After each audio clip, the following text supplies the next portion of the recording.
കഠിനവ്രതത്തിൻ്റെ നാളുകൾ പരിസമാപ്തി ഘട്ടത്തിലേക്ക്. ഇളനീർ വ്രതക്കാർ ഇളനീർ കാവുകളുമായി കൊട്ടിയൂരിലെത്തി തുടങ്ങി.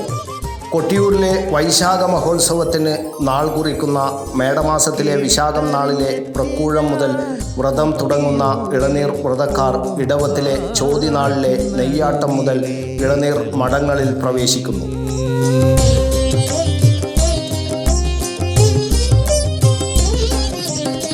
കേട്ടറിഞ്ഞെത്തി ഞാൻ കൊട്ടിയൂരിൽ. പിന്നെ കഠിനവ്രതത്തിൻ്റെ നാളുകളാണ്. ഇളനീർ വ്രതക്കാർ പാദരക്ഷകൾ വർജിച്ചും സ്വയം പാചകം ചെയ്തും സ്നാനം, ജപം, ദീപാരാധന എന്നീ ആചാരക്രമങ്ങൾ പാലിച്ചും മഠങ്ങളിൽ തന്നെ കഴിയുന്നു. കഠിനവ്രതത്തിനൊടുവിൽ ആർജിച്ചെടുത്ത ആത്മീയ തേജസ്സുമായുള്ള യാത്ര, അതാണ് ഇളനീർ കാവുകളുമായി ഇളനീർ വ്രതക്കാരുടെ കൊട്ടിയൂരിലേക്കുള്ള യാത്ര. ഞാൻ കൊട്ടിയൂരിൽ കൊടും കാടിൻ നടുവിലെ കൽത്തറയിൽ.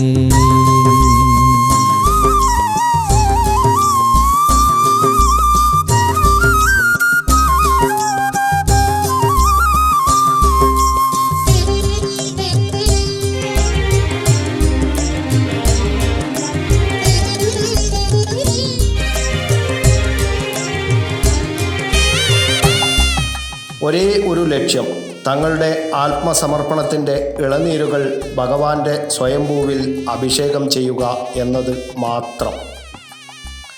മയ്യഴിപ്പുഴയ്ക്കും വളവട്ടണം പുഴയ്ക്കും മധ്യേയുള്ള പ്രദേശങ്ങളിൽ മാത്രമേ ഇളനീർ മഠങ്ങൾ പാടുള്ളൂ എന്നാണ് വ്യവസ്ഥ. എന്നാൽ തെക്ക് പരപ്പനങ്ങാടി വരെയും വടക്ക് പയ്യന്നൂർ കാങ്കോൽ വരെയും മഠങ്ങൾ ഉണ്ട്. ഇവ ഉപമഠങ്ങളായാണ് പ്രവർത്തിക്കുന്നത്.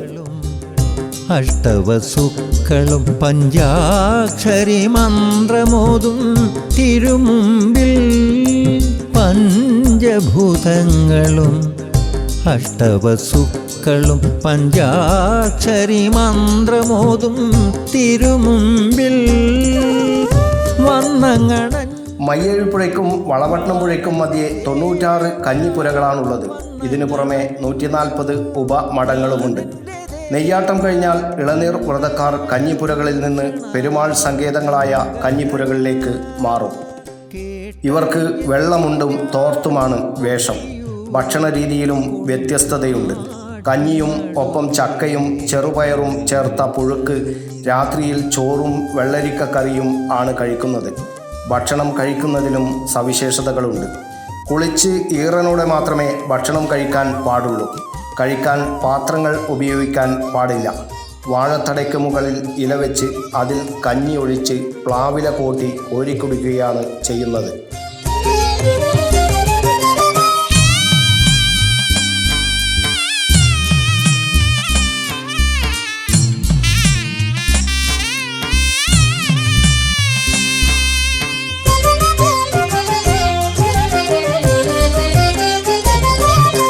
കോരിത്തരിച്ചു ഞാൻ നിന്ന നേരം ആരോരുമറിയാതെ മിഴി നിറഞ്ഞു.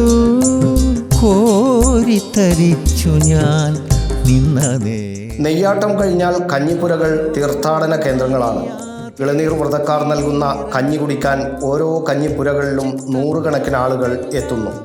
നെയ്യാട്ടം കഴിയുന്നതോടെ കൊട്ടിയൂരിൽ നെയ്യമൃത് വ്രതക്കാർ ഓംകാരം മുഴക്കുന്നത് നിർത്തും. പിന്നീട് ഓംകാരം മുഴക്കുന്നത് ഇളനീർ വ്രതക്കാരാണ്. ആനന്ദമലയടിച്ചു കേട്ടറിഞ്ഞെത്തി ഞാൻ കൊട്ടിയൂരിൽ കൊടും കാട്ടിൻ നടുവിലെ കൽത്തറയിൽ. ശ്രീകോവിലില്ലാതെ സോപാനമില്ലാതെ ശ്രീചൊരി. പുഴക്കരയിൽ വെച്ച് തണ്ടയാൻ ഇളനീർ വ്രതക്കാർക്ക് ഓംകാരമന്ത്രം പകർന്നു നൽകും. കഞ്ഞിപ്പുരകളിൽ നിന്നാണ് ഇളനീർ വ്രതക്കാർ ഇളനീർ ശേഖരിക്കുന്നത്. ഇതിനും ചിട്ടകളും ആചാരങ്ങളും ഉണ്ട്. ഓംകാരം മുഴക്കി നിലം തൊടാതെയാണ് ഇളനീർ കുലകൾ തെങ്ങിൽ നിന്ന് ഇറക്കുന്നത്.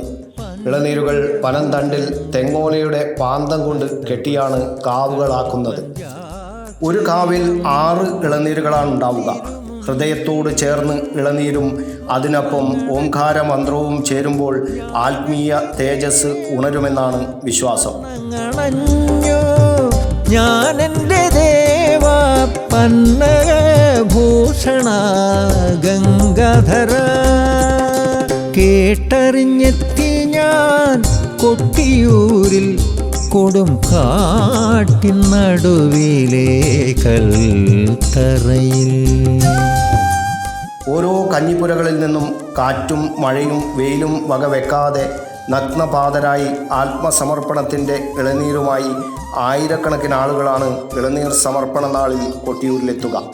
ഭൂതഗണനാഥനായ വീരഭദ്രനെ യാഗപൂർത്തീകരണത്തിനും ശിവകോപം തണുപ്പിക്കുന്നതിനും വേണ്ടി ശിവപുത്രനായ എരുവട്ടിക്കാവ് ദേവൻ അയക്കുന്ന മനുഷ്യങ്ങളാണ് ഇളനീർ വ്രതക്കാർ എന്നാണ് സങ്കല്പം.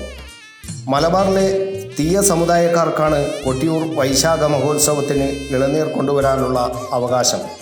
പ്രകൃതിയും മനുഷ്യനും ഭൂതഗണങ്ങളും ദേവഗണങ്ങളും ഒന്നിക്കുന്ന മഹോത്സവമാണ് കൊട്ടിയൂരിലെ വൈശാഖ മഹോത്സവം.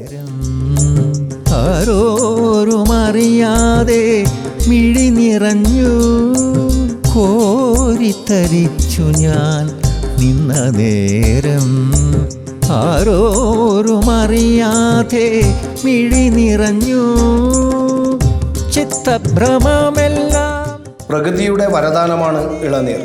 ശിവഭഗവാന്റെ കോപം ശമിപ്പിച്ച് സന്തുഷ്ടനാക്കിയത് ഇളനീർ അഭിഷേകം കൊണ്ടാണെന്നാണ് വിശ്വാസം.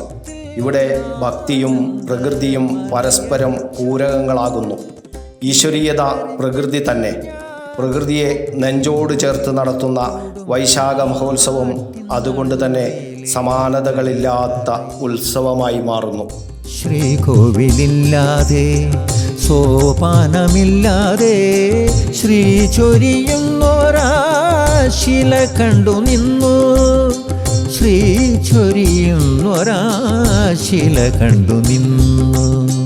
കേട്ടറിഞ്ഞെത്തി ഞാൻ കൊട്ടിയൂരിൽ കൊടും കാട്ടിൻ നടുവിലെ കൽത്തറയിൽ. ശിവദാസൻ കരിപ്പാൽ, കണ്ണൂർ മീഡിയ.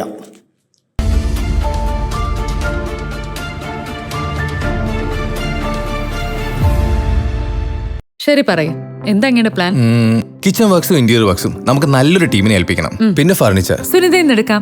അവിടെ ആകുമ്പോ എല്ലാ മോഡൽ ഫർണിച്ചറും അവൈലബിൾ ആണ്. മോഡേൺ വേണമെങ്കിൽ മോഡേൺ, ട്രഡീഷണൽ വേണമെങ്കിൽ ട്രഡീഷണൽ. ഇനിയിപ്പോ ഇമ്പോർട്ടഡ് ഫർണിച്ചർ വേണമെങ്കിലോ അതും സുനിതയിലുണ്ട്. ചേട്ടാ, ഫർണിച്ചർ സുനിതയെന്നാണെങ്കിൽ മോഡുലാർ കിച്ചണും ഇന്റീരിയർ വർക്സും അവരെ തന്നെ ഏൽപ്പിച്ചാ പോരെ? അതിനവർ ഇന്റീരിയർ വർക്സ് ഒക്കെ ചെയ്യുന്നുണ്ടോ? ഒരു വീടിന്റെ മുഴുവൻ ഇന്റീരിയർ ഡിസൈൻ ചെയ്ത് ഫിനിഷ് ചെയ്യാനുള്ള സ്പെഷ്യലൈസ്ഡ് ആൻഡ് എക്സ്പീരിയൻസ് ടീമും സ്വന്തമായ ഒരു മാനുഫാക്ചറിംഗ് യൂണിറ്റും ഉണ്ട് സുനിതയ്ക്ക്. ഇപ്പോൾ ഏത് ജനറേഷന്റെയും ഫേവറേറ്റ് സുനിത ഫർണിച്ചർ,